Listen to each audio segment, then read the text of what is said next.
हर नक्षत्र आपके दिल का खाका रखता है, आपके जुड़ने, प्रेम करने, भरोसा करने और प्यार पाने के तरीके को दर्शाता है। इस वीडियो में आप अपने जन्म नक्षत्र की गहराई तक जाएंगे, जहां छिपा है आपका प्रेम स्वरूप और वह रहस्य कि आपका सच्चा मेल कौन है, यानी आपका सच्चा साथी कौन है। तैयार हो जाइए अपनी लव लाइफ को डिकोड करने के लिए। नमस्कार दोस्तों, एस्ट्रोलॉजिकल मिरेकल के आज के इस वीडियो में मैं राजेश कुमार पुरी, आपका ज्योतिष मित्र, आप सभी का हार्दिक अभिनंदन करता हूं। हम लोग नक्षत्र चर्चा कर रहे हैं और वर्तमान में हम लव लाइफ के बारे में बात कर रहे हैं, रोमांस के बारे में बात कर रहे हैं, रिश्तों के बारे में बात कर रहे हैं। जैसा कि हमने पिछले वीडियो में समझा कि नक्षत्र हमारे जीवन का एक ऐसा अंग है जो यह निर्धारित करते हैं कि हमारा संबंध किसके साथ अच्छा होगा, किसके साथ खराब होगा। यानी कि हम नक्षत्र कंपैटिबिलिटी की बात कर रहे हैं। हमने पिछले वीडियो में इन सब बातों को समझा कि किस प्रकार से नक्षत्र की कंपैटिबिलिटी यदि हो तो आपका रिश्ता संसार में सबसे सुखी रिश्ता कहला सकता है, और यदि कंपैटिबिलिटी ना हो तो यही रिश्ता आपके जीवन में जहर भर सकता है। तो कंपैटिबिलिटी को समझना अत्यंत आवश्यक है। हमने अपनी ओर से भरपूर कोशिश की है कि हम नक्षत्र कंपैटिबिलिटी को प्रमाणिक ढंग से आप लोगों के समक्ष प्रस्तुत कर सकें। कई शास्त्रों में विभिन्न प्रकार के वर्णन मिलते हैं। हमने अपने अनुभव के आधार पर इन वर्णनों को एक जगह समेटा है। उम्मीद है कि आपको पसंद आएगा और आपको सटीकता का आभास भी होगा। यदि आप हमारे चैनल पर आज पहली बार आए हैं तो आपसे मेरा अनुरोध है कि वीडियो को लाइक करें, चैनल को सब्सक्राइब करें और बेल आइकॉन का बटन दबा दें, ताकि आने वाले जितने भी नक्षत्र के वीडियोस हैं, क्योंकि इस लव सीरीज में ही अभी कई वीडियोस आने वाली, तो वह सभी वीडियोस आप तक समय से पहुंच सके, उनका नोटिफिकेशन आपको समय से प्राप्त हो सके। तो बेल आइकॉन का बटन दबाना बिल्कुल भी ना भूलें। आज का वीडियो प्रारंभ करते हैं। आज हम चर्चा करेंगे नक्षत्र कंपैटिबिलिटी की, यानी कि हम इस बात को समझेंगे कि किस नक्षत्र की कंपैटिबिलिटी किस नक्षत्र के साथ बनती है और इनकंपैटिबिलिटी किस नक्षत्र के साथ बनती है, और साथ ही साथ कौन से वह नक्षत्र हैं जो आपके जीवन में तटस्थ अनुभव कराते हैं और इन सबके कारण क्या हो सकते हैं। तो हम कोशिश करेंगे कि जो भी इनके गुण तत्व प्रकृति के अनुसार कारण बनते हो वह आपको बता सके। चलिए प्रारंभ करते हैं। तो सबसे पहले हम बात करेंगे अश्विनी नक्षत्र की। अश्विनी नक्षत्र का स्वामी केतु होता है, मेष राशि के अंतर्गत आता है। इसका स्वभाव तेजस्वी होता है, आरंभिक ऊर्जा होती है और उपचारक गुण होते हैं। अश्विनी नक्षत्र के जो अनुकूल नक्षत्र हैं वह है पुष्य, मघा और हस्त। पुष्य पालनकर्ता स्वभाव से संतुलन बनाता है, मघा शक्ति और नेतृत्व में साम्यता बनाता है, और हस्त कुशलता और व्यवहारिकता का मेल बनाता है। जो प्रतिकूल नक्षत्र बनते हैं वह बनते हैं आर्द्रा, अश्लेषा और मूल। आर्द्रा के साथ मानसिक उथल पुथल का टकराव हो सकता है। अश्लेषा रहस्यमयी होता है, तो यहां रहस्यमयता बनाम स्पष्टता टकराती है। मूल में जो है विध्वंसक ऊर्जाओं का टकराव होता है। जो तटस्थ नक्षत्र हैं वह है रोहिणी, विशाखा, शतभिषा। रोहिणी में कोमलता है, धीमी प्रतिक्रिया को देता है। विशाखा संतुलित है लेकिन बहुत गहरा है, और शतभिषा मानसिकता मिलती है पर व्यवहारिकता में टकराव हो सकता है। फिर हम बात करेंगे भरणी नक्षत्र की। तो भरणी नक्षत्र का स्वामी शुक्र बनता है, यह भी मेष राशि के अंतर्गत आता है। इसका स्वभाव जो है वह यम स्वरूप होता है, संवेदनशील होता है, रचनात्मक होता है। तो इसके लिए जो अनुकूल नक्षत्र होती हैं वह होती हैं रोहिणी, चित्रा और उत्तराषाढ़ा। रोहिणी के साथ भावनात्मक संतुलन होता है, चित्रा के साथ सौंदर्य और कलात्मकता का मेल बनता है, और उत्तराषाढ़ा के साथ कर्तव्य बोध और अनुशासन में तालमेल बनता है। जो प्रतिकूल नक्षत्र बनते हैं वह बनते हैं मघा, मूल और अश्लेषा। मघा के साथ वर्चस्व का संघर्ष होता है, मूल के साथ तीव्रता में टकराव होता है और अश्लेषा के साथ अधिग्रहण प्रवृत्ति से असहमति होती है। अगर तटस्थ नक्षत्रों की बात करें तो कृतिका, अनुराधा और स्वाति। कृतिका तेज समान होता है पर उद्देश्य अलग होते हैं। अनुराधा मिलनसार पर गूढ़ता अलग होती है। स्वाति स्वतंत्रता में साम्यता होती है पर भावनात्मक दूरी बनती है। फिर हम बात करेंगे कृतिका नक्षत्र की। कृतिका नक्षत्र के स्वामी सूर्य होते हैं। राशि मेष और वृषभ के अंतर्गत आता है। स्वभाव तेजस्वी होता है, अनुशासित होते हैं, स्पष्टवादी होते हैं। अनुकूल नक्षत्र की बात करें तो उत्तर फाल्गुनी, श्रवण और रोहिणी अनुकूल नक्षत्र होते हैं। उत्तर फाल्गुनी में सामाजिक कर्तव्य में साम्यता होती है। श्रवण में ज्ञान और अनुशासन का मेल होता है। रोहिणी में भावनात्मक संतुलन बनता है। यदि हम प्रतिकूल नक्षत्रों की बात करें तो मूल उग्र प्रवृत्ति का विरोध होता है। शतभिषा विस्फोटक स्वभाव के कारण संघर्ष होता है। आर्द्रा भावनात्मक अस्थिरता बनती है। अगर हम तटस्थ नक्षत्रों की बात करें तो यहां अश्वनी, अनुराधा और चित्रा यह तीनों तटस्थ होते हैं, क्योंकि अश्वनी ऊर्जा इनकी समान होती है पर अभिव्यक्ति भिन्न हो जाती है। अनुराधा भावनात्मक गहराई मिलती है पर दिशाएं अलग हो जाती हैं। चित्रा शिल्प में साम्यता होती है लेकिन दृष्टिकोण अलग अलग होते हैं। फिर हम बात करेंगे रोहिणी नक्षत्र की। रोहिणी नक्षत्र का स्वामी चंद्र होता है। यह वृषभ राशि के अंतर्गत आता है। स्वभाव आकर्षक होता है, कोमल होता है, भावनात्मक होता है। यदि इसके लिए अनुकूल नक्षत्रों की बात करें तो भरणी, मृगशिरा और श्रवण। भरणी भावनात्मक संवेदना में साम्यता लेकर आता है। मृगशिरा जिज्ञासा और कोमलता का संतुलन बनाता है। श्रवण सांस्कृतिकता और संवेदना का मेल बनता है। यदि प्रतिकूल नक्षत्रों की बात करें तो मूल, आर्द्रा और अश्लेषा।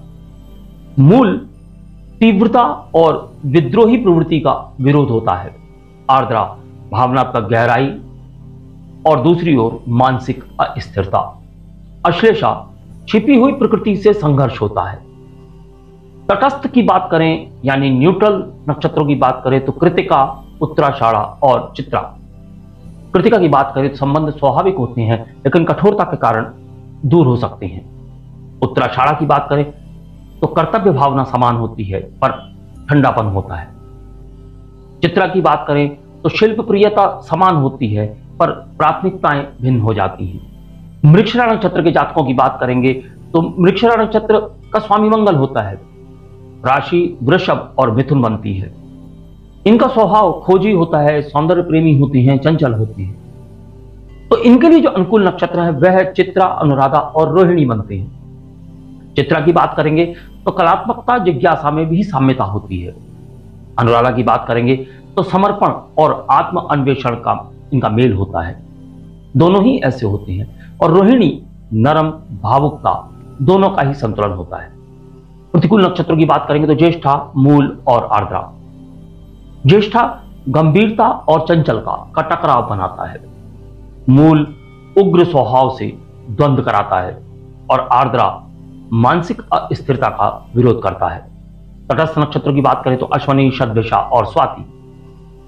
अश्वनी में ऊर्जा समान लेकिन धैर्य अलग अलग होती है। शतभिषा में गंभीर विचार समान होते हैं पर भावनाएं भिन्न होती हैं। स्वाति में गति समान होती है लेकिन केंद्र बिंदु भिन्न होते हैं। फिर हम बात करेंगे आर्द्रा नक्षत्र की। आर्द्रा नक्षत्र का स्वामी राहु है। यह मिथुन राशि के अंतर्गत आता है।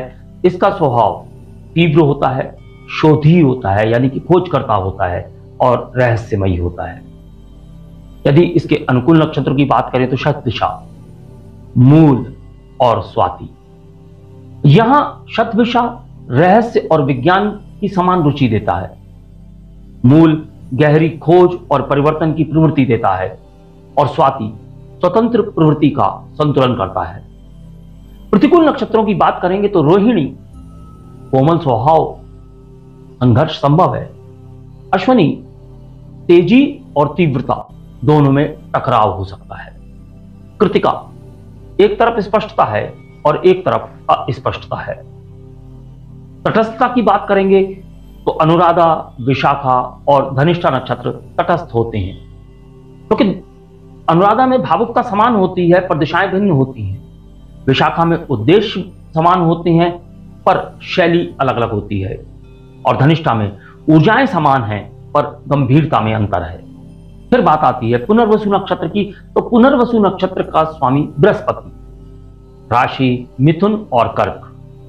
स्वभाव की बात करेंगे तो सौम्य होते हैं, पुनर्निर्माणकर्ता होते हैं, आशावादी होते हैं। जो इनके अनुकूल नक्षत्र होते हैं वह होते हैं अनुराधा, श्रवण और हस्त। अनुराधा नक्षत्र भक्ति व मैत्री भाव में सामंजस्यता बनाता है।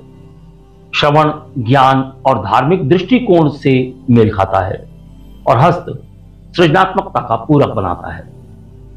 प्रतिकूल नक्षत्र की बात करेंगे तो मघा, मूल और ज्येष्ठा। मघा अहंकार व अधिकार में संघर्ष देता है, मूल संवेदनशीलता में संघर्ष देता है, और ज्येष्ठा संवादहीनता और नियंत्रण की प्रवृत्ति देता है। तटस्थ नक्षत्रों की बात करें तो अश्लेषा, चित्रा और स्वाति। अश्लेषा बुद्धि समान होती है, दिशाएं अलग अलग होती हैं। चित्रा में कलात्मकता समान होती है पर उद्देश्य भिन्न होते हैं। स्वाति उदारता में समानता होती है पर दृढ़ता में कमी देखी जा सकती है। फिर बात आती है पुष्य नक्षत्र की। पुष्य नक्षत्र के स्वामी शनि है। यह कर्क राशि में होता है और इसका स्वभाव पोषक होता है, यानी पालनकर्ता की बात करते हैं, संरक्षक स्वभाव होता है और धार्मिक स्वभाव होता है। अनुकूल नक्षत्र की बात करें तो अश्वनी, उत्तरा भाद्रपद और श्रवण।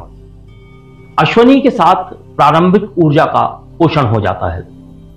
उत्तरा भाद्रपद के साथ स्थायित्व में समानता बनती है, और श्रवण के साथ धार्मिक भाव से मेल बनता है। प्रतिकूल नक्षत्रों की बात करेंगे तो मघा, भरणी और मूल। मघा नक्षत्र अधिकार और अहंकार का टकराव देता है। भरणी रचनात्मकता का अवरोध बनता है, और मूल विनाशक प्रवृत्ति के कारण विरोध उत्पन्न होता है। तटस्थ नक्षत्रों की बात करें तो अनुराधा, स्वाति और चित्रा। अनुराधा में धैर्य समान होता है लेकिन उद्देश्य भिन्न होता है। स्वाति में सहयोगी होते हैं पर अस्थिर होते हैं। चित्रा में सृजनशीलता में मेल होता है पर मार्ग इनके भिन्न भिन्न हो सकते हैं। फिर हम बात करेंगे अश्लेषा नक्षत्र की। अश्लेषा नक्षत्र का स्वामी बुध बनता है और राशि कर्क होती है। स्वभाव इनका रहस्यमय होता है, मानसिक तरीके से कुछ डूबे हुए होते हैं, साथ ही इनकी बुद्धि बहुत तीव्र होती है। अनुकूल नक्षत्रों की यदि बात करेंगे तो मूल, शतभिषा और आर्द्रा अनुकूल नक्षत्र होते हैं, क्योंकि मूल में गहनता और रहस्यवाद दोनों में समानता होती है। शतभिषा में गूढ़ चिंतन का मेल होता है और आर्द्रा में मानसिक ऊर्जा में सामंजस्य बैठता है। प्रतिकूल नक्षत्रों की बात करेंगे तो अश्वनी, भरणी और रोहिणी, क्योंकि अश्वनी के साथ स्पष्टता बनाम रहस्यवाद, भरणी के साथ सहजता का विरोध होगा, और रोहिणी संवेदना में असंतुलन की स्थिति बनती है। तटस्थ नक्षत्रों की बात करेंगे तो अनुराधा, स्वाति और धनिष्ठा। अनुराधा में गंभीरता समान होती है पर सामाजिक दृष्टिकोण में भिन्नता होती है। स्वाति में स्वतंत्रता में समानता होती है पर जो गहराई होती है वह कम होती है, और धनिष्ठा बुद्धि समान होती है पर ऊर्जा का दृष्टिकोण भिन्न भिन्न होता है। यहां फिर हम एक पॉज लेंगे, यानी कि रुकावट के लिए खेद है। अश्वनी से लेकर हमने अश्लेषा नक्षत्र तक यहां वर्णन किया है। इसके आगे का पार्ट अगले वीडियो में देखेंगे आप। यहां तक का जो सफर है, यदि आपको अच्छा लगा हो, यदि आपको लगा हो कि हम नक्षत्रों की गहराई को छू पाने में थोड़े बहुत भी समर्थ हैं, तो आपसे मेरा अनुरोध है कि वीडियो को लाइक करें, चैनल को सब्सक्राइब करें और बेल आइकन का बटन दबा दें, ताकि आने वाले सभी नक्षत्र के वीडियोस आपको समय से प्राप्त हो सके। अगले वीडियो में हम बाकी के नक्षत्रों को आपके सामने वर्णित करेंगे। सभी नक्षत्रों की जो कंपैटिबिलिटी है वह आपके समक्ष लेकर आएंगे। अगले वीडियो तक के लिए मैं अपनी वाणी को विराम देने की आज्ञा चाहूंगा। नमस्कार, धन्यवाद।